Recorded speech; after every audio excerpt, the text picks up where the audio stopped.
بسم اللہ الرحمن الرحیم۔ السلام علیکم۔ دبئی میں ایک لڑکی ایک کمپنی میں کام کرتی تھی جس کا مینیجر جو ہے اس کو بلیک میل کرتا تھا، چھٹی کے دن بھی بلاتا تھا، اور یہ صرف انفارمیشن اس چیز کی ہے کہ آپ لوگوں کو بھی پتہ ہو کہ آپ لوگوں کو بھی یہ حقوق گورنمنٹ نے دیے ہوئے ہیں۔ تو اس نے بتایا کہ اب وہ مجھے غلط کاموں کے لیے بھی کہنا شروع ہو گیا اور میں اس کی بات بالکل نہیں مان رہی۔ کیا اب وہ مجھے خطرہ ہے کہ وہ جاب سے مجھے نکال دیں گے۔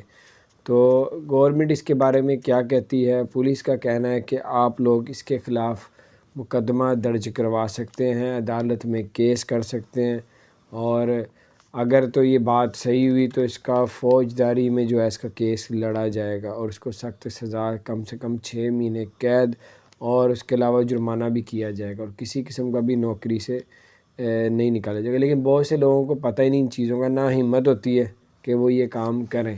تو اس لڑکی نے ہمت ماری اور پولیس میں جا کے اس کی رپورٹ کی، اور یہ تقریباً 100 میں سے ایک بھی کیس بڑا مشکل سے سامنے آتا ہے۔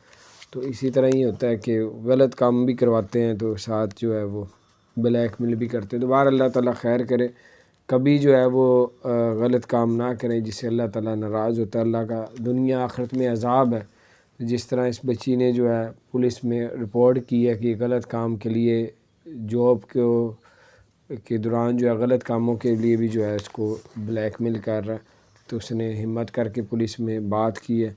تو بتانے کا مقصد ہے کہ دنیا آخر برباد ہو جاتی ہے، لوگ اپنی جاب بچانے کے لیے بچیاں تو اس طرح کی غلط کاموں میں بھی پڑ جاتی ہیں۔ تو بہرحال جس کے دل میں اللہ کا خوف ہے وہ کبھی ان کاموں میں نہیں پڑتی، اور جس طرح اس کو اللہ تعالیٰ نے ہمت دی اور اس نے اس کی شکایت کی ہے اور اس کی جاب بھی بچ جائے گی اور یہ غلط کام سے بھی بچ جائے گی۔ بہرحال اللہ تعالیٰ خیر کرے۔ اگر آپ نے ہمارے چینل کو سبسکرائب نہیں کیا، یہ کچھ انفارمیشن ہوتی ہے جس سے انسان بڑی بڑی مصیبتوں سے بچ جاتا ہے۔ السلام علیکم۔